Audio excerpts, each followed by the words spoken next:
Hey, how's it going? Welcome to the channel, and today we have part 3 of our top 5 series. For this video, we'll be covering my top 5 breakout wide receiver candidates.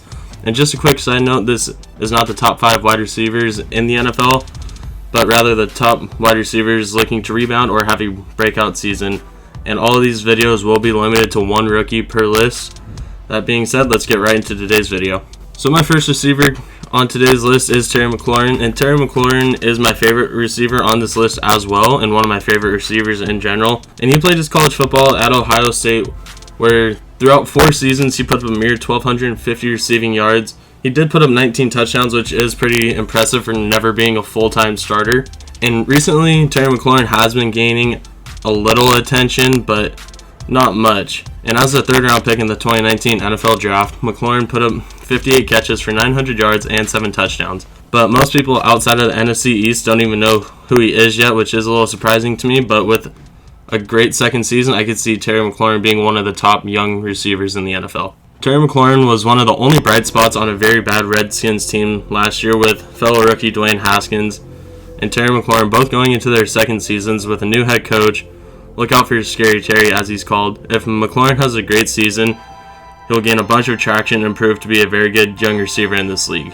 So coming in at number 4 on my list today, we have DK Metcalf. And Metcalf is a physical freak in nature, everyone knows that, but he was heavily misused at Ole Miss and mostly ran short and underneath routes. And being affected pretty heavily by the injury bug caused Metcalf to slide all the way down to the 64th pick when he was selected by the Seattle Seahawks. The 6'3", 220-pound receiver who ran a 4.33 40-yard dash had a good rookie season, compiling 58 catches for 900 yards and 7 scores. While playing across from Tyler Lockett, Metcalf looks to expand his role and cement himself as a true number 1 receiver going into year 2 and prove those who knocked him for his route running and durability wrong. And something that I found very interesting between Terry McLaurin and DK Metcalf is when I first saw this, I thought I had mixed up the numbers and I had to go back and double check, but Terry McLaurin and DK Metcalf both had 58 catches, both had 900 and 918 yards and 7 touchdowns each.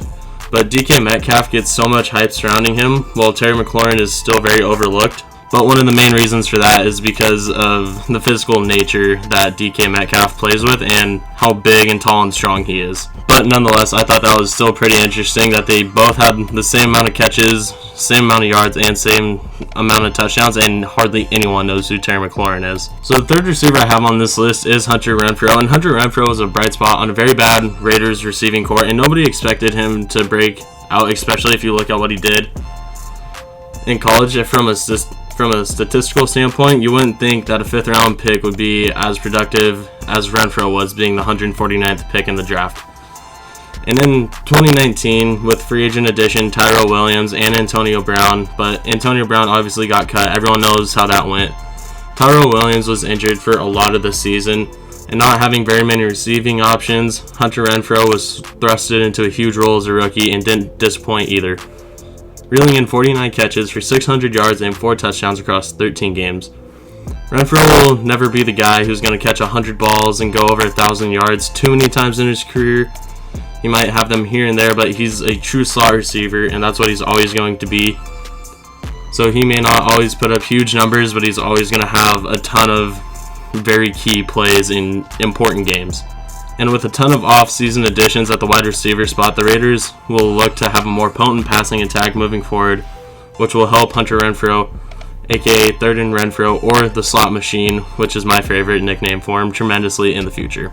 So the 4th receiver on today's list is Calvin Ridley. And Calvin Ridley is yet another great product of an Alabama team that pumps out great NFL talent left and right, and Ridley is no exception to that. But going into year 3 as a pro, Ridley has been a very solid number 2 receiver across from Julio Jones.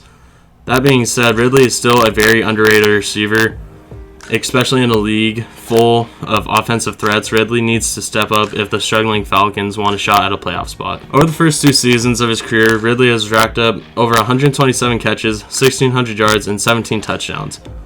Ridley has not topped 1,000 yards yet, and if Matt Ryan can spread the ball around enough between Julio Jones and Calvin Ridley, the Falcons can be very dangerous in the NFC, and Ridley can get the attention that he deserves from the league. Ridley obviously isn't a slouch, but he isn't a super talked about wide receiver. So I could see about 80-90 catches for 1,200-1,300 yards and about 7-8 touchdowns. He'll finally get the credit that he deserves because really is a great receiver. He's a great route runner. He's very physical, but he just isn't getting the attention that he deserves yet. And with a great season, I could see Ridley being talked about as another one of the best young receivers in the NFL. Not one of the best overall receivers, but one of the best young receivers. And at number 1 on today's list, we do have N'Keal Harry of the New England Patriots. And Harry has the most to prove out of anybody on today's list. The 2019 first-round pick is coming off a horrible rookie season, riddled with injuries where he caught just 12 passes for 105 yards and 2 touchdowns in 7 regular season games. He did play 1 postseason game, but 8 total games of a possible 17 is never good, especially for a first-round rookie. And New England has brought in Cam Newton, which everyone knows, who looks to revive his career with the Patriots and can help N'Keal Harry tremendously in a division that is currently up for grabs since Tom Brady has left. And with the improvement of the Bills, it's really a race between the Patriots and the Bills to see who can win that title. If the Patriots can keep it up or if they're going to be dethroned and the Bills are going to win the AFC East. But good quarterback and wide receiver play will be very key for the Patriots. If Harry can stay healthy and have a few good seasons moving forward and prove he's worth the first round pick, that can be disastrous for the league if the Patriots can keep their dynasty alive. So that will conclude today's video. Thank you so much for watching, and feel free to check out my channel for more of my top 5 lists that I already have put up and some more coming in the near future. If you have any video suggestions that you want to see me cover, leave it in the comments down below, and have a great rest of your day.